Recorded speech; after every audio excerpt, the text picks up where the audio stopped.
ఇది వచ్చి రెండో రోజు పని అనేది కిచెన్ లైన్ ఇది చూడండి. అవుట్లెట్ కిచెన్ అనేది నాన్ టాప్లు వాడతాం 75 అంటే 2.5 పైపులు వాడతాం. ఎస్ఎల్ పైపులు అండి ఇవి. షింక్ అండి ఇది, కిచెన్లో షింక్ ఇది. సో పైన ప్యూపీ చేస్తున్నారు, ఖరాబ్ అయిపోద్దని ఓనర్ గారు సంచులు వేయించారు. అలా వేసుకోవాలి, మంచిదే, అది ఖరాబ్ అయిపోద్ది మొత్తం అంతా. ఈ వీడియోకి లైక్ చేయండి. సో మీరు లైక్ చేస్తే మరి ఇంకొంతమందికి వీడియో వెళ్ళే అవకాశం ఉంటుంది. సో ఫ్రెండ్స్, సో ఈ నాన్ టాప్కి మనం మొక్క ఎందుకు పెట్టామంటే, ఈ అలమరా గట్లు వస్తాయండి కింద. ఆ గట్టు వచ్చినప్పుడు మనకి ఒక 3 అంగుళాలు 4 అంగుళాలు కలిసి కటింగ్ వస్తూ ఉంటుంది. ఆ కటింగ్ పైప్ కట్ చేసుకుని దాని మీద స్టీల్ జాలి పెట్టుకుంటే బాగుంటుంది. అందుకనే పైప్ మొక్క పైకి పెట్టామండి. అది లేకపోతే సిరాసిరా పైప్ మొక్కలు సిరాసిరా సున్నం అంతా లోన గలీజ్గా ఉంటుంది. ఈ లైన్ మనకి దక్షిణ వైపు వెళ్ళడం జరిగిందండి మనకి. సో వాటాలు చాలా జాగ్రత్తగా పెట్టుకోవాలండి కిచెన్లో. సో ఆ కిచెన్ పైప్లో మనం సంచి కూడా పెట్టుకోవాలి. పైప్ మొక్క సంచి పెట్టుకుంటే లోన చెత్త చెదర అనకుండా ఉంటుంది. లేకపోతే వేరే వాళ్ళు పని చేసినప్పుడు ప్లంబింగ్ వాళ్ళు గాలి కొట్టినప్పుడు దాంట్లో సున్నాలు వెళ్ళిపోతాం, ముక్కలు వెళ్ళిపోయే అవకాశం ఉంటుంది మనకి. సో స్పిట్ లెవెల్ పెట్టి చాలా చూసుకోవాలి. లెవెల్కి 1-2 సార్లు చూసుకోవాలి, బద్దకించకూడదమ్మా లెవెల్ విషయంలో మట్టికి. నెక్స్ట్ వచ్చి మనకి dining wash basin table top ఇవ్వడం జరిగింది.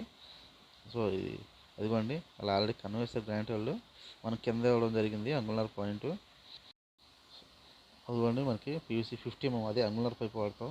ప్లంబింగ్ వేస్తారు, ఇంకా ప్లంబింగ్ పైప్ వేయలేదు. తర్వాత బెండ్ పెట్టుకొని సెట్ చేసుకుంటారు. మనం వాషింగ్ మిషన్కి మాత్రం మనం అంగుళర్ వాడాలండి.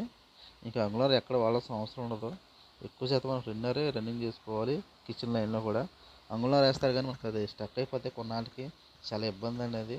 అది మనం ఓస్ పెట్టి క్లీన్ చేసుకోవడం కంపుగా ఉంటుంది. రెండర్ అయితే ఫ్రీగా ఉంటుంది లైన్. వాళ్ళు ఎలా వాడుకున్నా కానీ వెళ్ళిపోద్దండి, మనకి ఇబ్బంది ఉండదు, పని కూడా చెడ్డ పేరు రాదు. మన కిచెన్ లెవెల్ పైప్ని మనకి వాడడం ప్రకారంగా లెవెల్ సెట్ చేసుకొని దానికి అలా దెమ్మలు వేసుకోవాలండి. సున్నంత దెమ్మలు వేసుకుంటే మనం వేసుకునే ప్రకారంగా లెవెల్ ఎలా అయితే వేసుకున్నామో అలాగే ఉంటుందండి పైపు.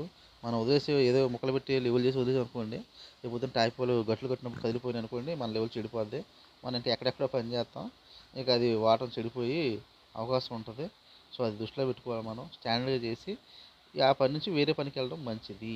నెక్స్ట్ అవుట్ సైడ్కి వెళ్తున్నాం మనం. అవుట్ సైడ్ పాయింట్లు ఉన్నాయి కదండి, అవి చూస్తాం.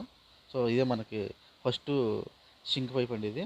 సో నెక్స్ట్ ఆ పైప్ ఏంటంటే మనకి డిష్ వాష్ పాయింట్ అనేది.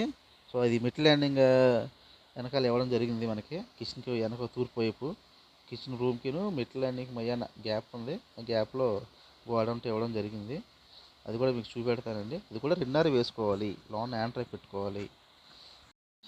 డిష్ వాష్ పాయింట్ అనేది లేటెస్ట్గా రావడం జరుగుతుందండి కొత్తగా. మనం కూడా పాయింట్ యాడ్ చేసుకోవాలి, దృష్టిలో పెట్టుకోవాలి. అలాగే వాటర్లో కొంతమంది తెచ్చుకుంటారు, కొంతమంది అడగరు. మనం పెట్టేయడం మంచిదండి. అది డిష్ వాష్ అలా ఉంటుంది మనకి. అంట్లు కడుక్కునే మిషన్ అండి అది. సో దీనికి కూడా మనం నాన్ ట్రాప్ ఇచ్చాం, దాంట్లో కూడా ముక్క పెట్టాం, సంచి పెట్టాం. అలా ప్యాక్ చేసి మన పని పైప్ వేయంగానే ప్యాకింగ్ అనేది చేసేసుకోవాలండి. చేసుకుంటే మనం ఎలా లెవెల్ పెట్టామో అలాగే ఉంటుంది పైపు. సో దీనికి కూడా నాన్ ట్రాప్ వాడాం. ఇవన్నీ మన switch board, plumbing point, dish wash settings అండి అవి. సో నెక్స్ట్ మనకి అలా ప్యాక్ చేసుకుంటే సో పని ఎవరు పని చేస్తే మన పైపులకి దెబ్బ తగలకుండా ఉంటుంది.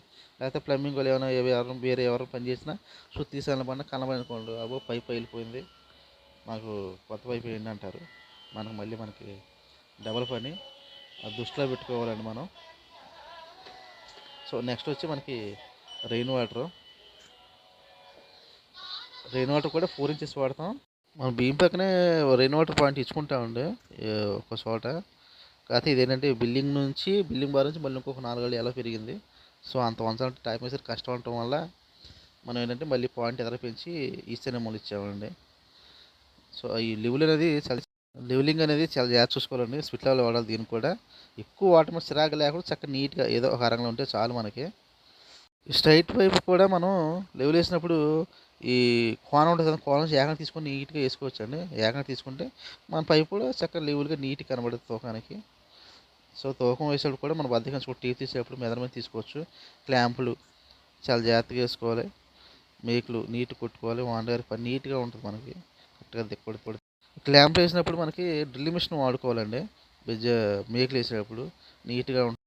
సో ఫ్రెండ్స్, ఈ వీడియోని తప్పకుండా లైక్ చేయండి, సబ్స్క్రైబ్ చేసుకోండి.